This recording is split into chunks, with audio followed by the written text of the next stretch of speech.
Hi friends, నేను మీ నాగలక్ష్మిని. బాగున్నారు అందరూ? మేము బాగున్నామండి.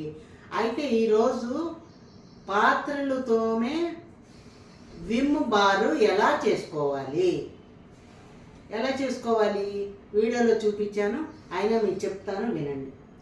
ఇప్పుడు నిమ్మకాయలు ఉంటాయి కదా, ఒక 4 నిమ్మకాయలేమో తరిగి వేయండి గిన్నెలో. 4 నిమ్మకాయలు రసం పిండేసి ఇంకో ఇన్ని నీళ్ళే వేసేసి ఉడకబెట్టండి. బాగా మగ్గాలి. ఉల్లిపాయ ఇలా అంటే మెత్తబడిపోవాలి. అలా వరకు బాగా మగ్గనిచ్చేసి ఉప్పు వేయండి. అందులో ఎంత ఉప్పు వేయాలి. ఉప్పు వేసేసి మరగనివ్వండి. మరిగించిన తర్వాత తీసి కింద పెట్టండి. అది చల్లారాక బాగా చల్లారాలి. గ్రైండ్ చేయాలి. చల్లారకుండా గ్రైండ్ చేసామా అది వంటిల్లంతా పడిపోతుంది. చల్లారాకే గ్రైండ్ చేయాలి. గ్రైండ్ చేసేసి ఒక పక్కన పెట్టుకోండి. ఈలోపు ఏం చేయాలి, సోప్ బేస్ ఉంటుంది. మనకి అమెజాన్లో అమ్ముతారు, నేను తెప్పించాను సోప్ బేసు. అంతంత సోప్ బేసులు ఉంటాయి. అది తెల్లగా ఉంటుంది. అది కట్ చేసేసి అది కరగబెట్టాలి. స్టవ్ మీదే, నీళ్లు పోయక్కలేదు, ఏం పోయక్కలేదు. అది కరగబెట్టేసి ఇదేం చేస్తాము, చల్లారాక గ్రైండ్ చేస్తాం కదా, గ్రైండ్ చేసింది వడగొట్టాలి.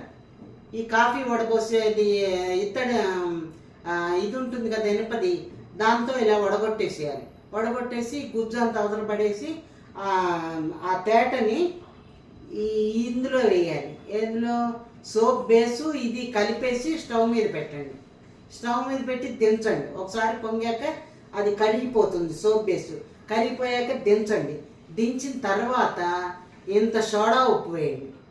సోడా ఉప్పు తర్వాత సరుఫు, తర్వాత ఇంతంత సరుఫు, విమ్ లిక్విడ్ వేసేసి బాగా కలిపేసి దింపేసేయండి. ఎక్కువ నీళ్లు పోయకూడదు. నిమ్మకాయలు పిండేటప్పుడు ఎక్కువ నీళ్లు పోయకుండా ఉంటే ఇలా బిగుస్తుంది.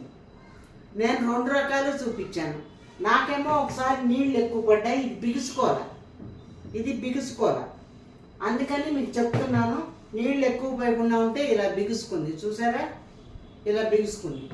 సో మీరు నీళ్ళు ఎక్కువ పోయకుండా జాగ్రత్తగా ఉడకబెట్టి గ్రైండ్ చేసుకోండి. అంతే, సోప్ బేసు రెడీ అయిపోతుంది. ఇదిగో ఇలాంటి దాంట్లో పోసేయండి.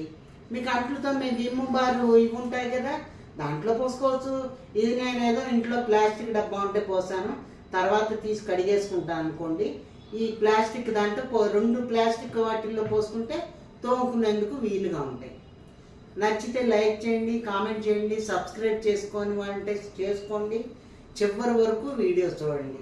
మరి అంతే కదా, సోప్ బేస్ సోప్ బేస్ చేసుకోవాలి అంటే చివరి వరకు వీడియోస్ చూడండి. చూసి మీరు కూడా చేసుకోండి. ఒక ఆదివారం పూట చేసుకోండి. చేసుకుంటే మీ బాగా వచ్చింది అనే సాటిస్ఫాక్షన్ ఉంటుంది. ఏదైనా కూడా చూసి మనం చేసుకుంటే సాటిస్ఫాక్షన్ ఉంటుంది. చూసేసి వదిలేస్తే అంత ఇది ఉండదు, మజా ఉండదు. Bye bye. ఈ పాత్రలు తోమే సబ్బులు మనం ఇంట్లోనే తయారు చేసుకుంటే ఎంతో అందంగా ఆనందంగా ఉంటాయండి. చూడండి ఎంత బాగున్నాయి. ఎన్నిసార్లు చూసుకున్నాను నేను.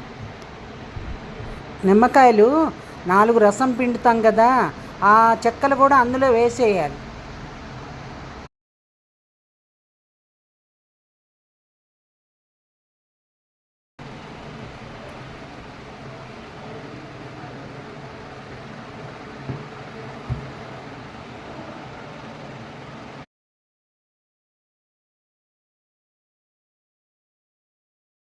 అన్నీ వేసానండి, ఇంకా ఆపేస్తా.